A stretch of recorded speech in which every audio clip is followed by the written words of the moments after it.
देखियो, शादी सीजन आबि गेल अछि, पूस महीना खत्म भऽ गेलै तऽ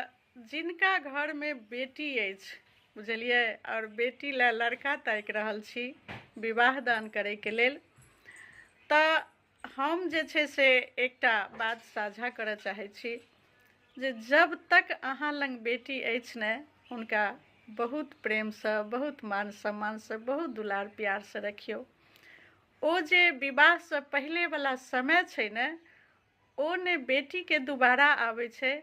आ ने ओ समय माता पिताके दुबारा आबै छै जे बेटी ओहिना आबि कऽ रहतै, बुझलियै।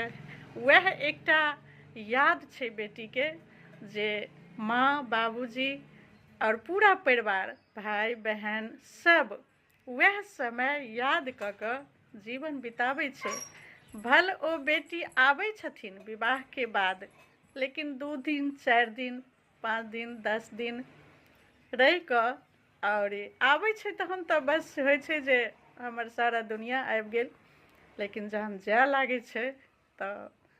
बुझियौ जे लागै छै जे आइ हमर किछु हेरा गेल। ताहि दुआरे हमर एकटा ई अनुभव अछि, 2टा बेटीके विदा केने छी तऽ ई हमर एकटा अनुभव अछि जे बेटी जखन अपना साथमे छै ने, विवाहसँ पहिने ओ समय बहुत अनमोल छै ओहि बच्चोके लेल और ओहि मातो पिताके लेल। तऽ अपना बेटीके ई समयके एंजॉय करू, बहुत प्रेम और स्नेहसँ बेटीके साथमे राखू। जते दिन अहाँ लगमे छै बहुत प्रेम दियौ, बहुत स्नेह दियौ, बहुत नीकसँ बेटी सबके राखू, एहि दुआरे जे ओ समय दुबारा नहि आबै छै, बुझलियै।